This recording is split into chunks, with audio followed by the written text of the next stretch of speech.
My mother wants to join me and my husband's romantic vacation. We refuse. Get a room, am I right? Yeah, one that's not ours, preferably. My husband and I have been married for 1 year, and since we first met, we have wanted to go to Europe together. We plan to start a family in 2016, so this will be one of our last chances to go on a romantic trip with just the two of us. And by the way, this comes from user Sienna456, and if you want to submit your own stories, go to the r/OK Storytime subreddit. So, we're going to France in España for 10 days. My husband is working 11-hour days to make extra money, and we have a very specific savings plan in action so that we can afford this trip while still continuing to save up for a house. I'm handling more than my usual share of the household chores since he's been working long days, so we are both very much in nose to the grindstone mode when it comes to working and saving. My mother loves to travel.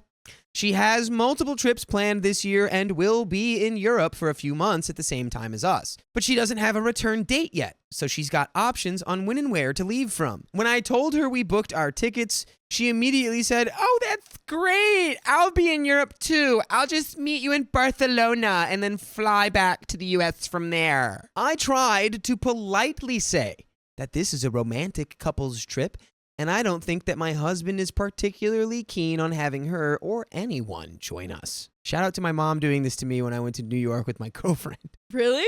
Oh no. She did the same thing when we went to Maui recently. Suddenly, she was also going to Maui at the same time and asked if she could stay with us. My husband said okay, but learned from that experience that my mom makes it all about her and what she wants to do, and our privacy went straight out the window. My mom can be quite focused on herself and not take others into account. As a recent example, she said she might want to go wine tasting for Mother's Day, and that we should ask my best friend to be our designated driver. My best friend is married with a 2-year-old and another baby on the way. It hadn't occurred to my mom that she would want to celebrate Mother's Day with her child and family rather than shuttling us to different wineries while pregnant, so she couldn't even indulge in the tastings. Just an example of how everything revolves around her and why having her join us on the trip would mean sacrificing our ability to do what we want and focus on our plans. Anyway, the issue with the trip came to a head yesterday. We celebrated Mother's Day on Saturday since she lives about 3 hours away, so that allowed for her to travel back home on Sunday. We went sightseeing in San Francisco, where I live, and walked across the Golden Gate Bridge. I treated her to a nice lunch at a place of her choice. We went to a wine bar, and then that evening my husband and I took her out to dinner, and then spent that evening playing poker, which is her favorite game. The next morning we made French toast for breakfast, and I gave her a gift. As she was getting ready to leave, she said, "Where's my card?" What? You really need a card?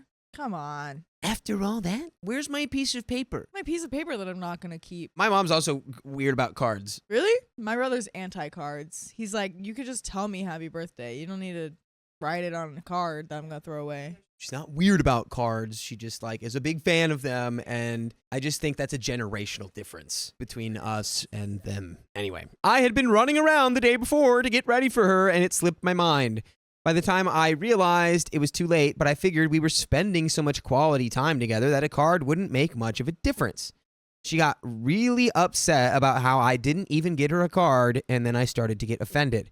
I went out of my way to make a nice weekend for her, and she started acting like none of it mattered because I didn't buy her a $2.99 card from the corner store. She also complained that I hadn't written a paragraph tribute to her on Facebook for Mother's Day like all the other girls, quote unquote. It's like, no, I'm just not a big Facebooker. Facebook's confusing. There's too much going on over there on Facebook, in my humble opinion. I usually just scroll and look at the funny memes on Instagram and TikTok. Rotten brain. She left in a huff and then started texting me that I'm rude and she's actually also really hurt that we didn't want to see her in Europe. That is probably what the whole thing was about since we'd been discussing the trip the night before. I have been trying to be so diplomatic about the trip and am basically just communicating my boundaries with her. My husband does not want his mother-in-law along for our romantic couples getaway. He is working his booty off for his vacation and does not want to compromise in the interest of just being polite. My mom gets very entitled and says, "Well, I'm the mother." You should be happy to see me, and he should be happy to do what I want. So my question is, how do I resolve this? How do I communicate that she is infringing on our trip without hurting her feelings or getting into continued arguments? I don't want to give in and say she can come, but I also don't want her to feel rejected, like we don't want her around, even though we will be relatively close to each other in Europe at the same time. How do I get her to understand while still sticking up for myself and avoiding drama? And we have an edit here. But before we get into that, Angie, what would you do in this scenario? Your mom is like, I demand to see you and Riley for 10 days while you're on a romantic trip in Europe. That's just too much. I think just you can calmly explain to the mom and just be like, hey, we do love you. And you have to repeat that a lot because she'll forget as soon as she stops hearing those words. We do love you and we love spending time with you. But we originally planned this out as like a romantic getaway for like some alone time. You know, maybe we can like meet up for lunch at one point or something, or have dinner together, because that would be cool. You know, you happen to be traveling together. How often do you see other people in a different country? It would be like a fun thing to be like, oh my God, we're having lunch at a cafe in Spain. Isn't that crazy? Okay, that's the moment. It has happened. Goodbye now. You can have the rest of your trip together. Yeah, I completely agree. I don't think there's a way, though. So OP was like, how do I do this without hurting her feelings? I don't think you can.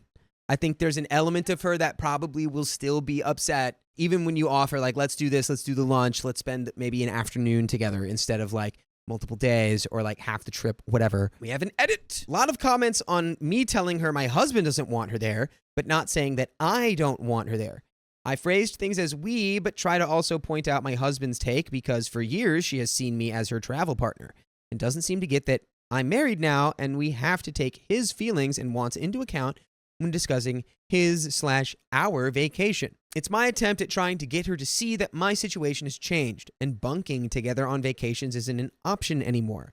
I could probably own it more though, as she doesn't seem to get the point anyway. And now we have an update. Okay. But the fun thing is that you can leave. Don't let her into the hotel room. Don't let her stay with you at the hotel. Well, let's get into the update. I did want to clear up one big misconception. In the interest of brevity, I didn't include every conversation that I had with my mom in which I told her no, and instead wrote my most important reason, which is that my husband should not have to compromise on his vacation to keep someone in my family happy. A lot of people took this to mean I was throwing him under the bus, when in reality, the conversation went more like this. Actually, this is a romantic couples trip, Mom, not a family vacation. And then we might actually be trying to make a baby on this trip, so it's kind of private time. So that's a nicer way to say, he's gonna freaking impregnate me. I'm being impregnated on this trip. Just stay back. You gotta use choice words when talking to family. Saying that you're trying for a baby is the nicest way that you could put that. The nicest PG way that you could put that. You already did this when we went to Maui. This is just for the two of us. And finally, do you really think that husband is going to want his mother-in-law along for a romantic getaway? So OP said all of these things. That being said, I did find the advice to leave him out completely really helpful. As someone pointed out, that I don't want to give her the opportunity to pinpoint him as being the problem and place blame there. So moving forward, I left him out completely. A couple of days after the fight, I called my aunt, my mom's sister, who is the reasonable version of my mother. She agreed that I was right to tell her she's crossing a line, but also had some insight that I hadn't yet heard. 2 of her kids have gotten married in the last couple of years, and she said that as a mom, it's been really hard to adjust to sharing her kids with a new spouse and in-laws. That as a mom, it can be a painful process, but that it comes along with the job, and she's had to learn to let go and not take it personally. Since I've always been my mom's traveling partner and am an only child, and she doesn't have a boyfriend or spouse, this is a change. And my mom needs to learn that even though it hurts her, we aren't doing anything wrong or unreasonable by requesting our privacy. So after all my helpful Redditors telling me I need to lay down the line, not to give in and not to compromise, and then the validating conversation with my aunt, I felt completely ready to call my mom 1 week later and try to knock some sense into her. I don't know if that's the phrasing I would use in that case, but let's continue. I used talking points such as, This trip is not meant to exclude you specifically. We are not inviting anyone else. There will be a family vacation in the future. This is just not one of them. This relationship is a two-way street. Neither of us owes the other anything, and we are in each other's lives by choice. You need to respect my boundaries, and I will do the same. You guys, it was like talking to a brick wall over here. She was still even throwing a fit about the stupid card. I was prepared for the fact that she might not see anything past her own nose, so I ended the conversation by saying, I want you to talk to my aunt to get some clarity on this for your own sake. I am not changing my mind. Over the weekend, she left a message and started texting me. She didn't reference the fight or the trip. It was as if nothing had happened. I'm not really sure what this means or if I should dig any deeper, but I think it means I won the battle. I have learned a valuable lesson in telling her more details than she needs to know. And by the way, you can listen to all kinds of details that I think you really need to know in the full episodes with stories like this that you can find on Spotify and iHeartRadio and Apple Podcasts, wherever you listen to podcasts. All you got to do is search OK Storytime, and there you'll find over 1,270 hours worth of stories for you to listen to.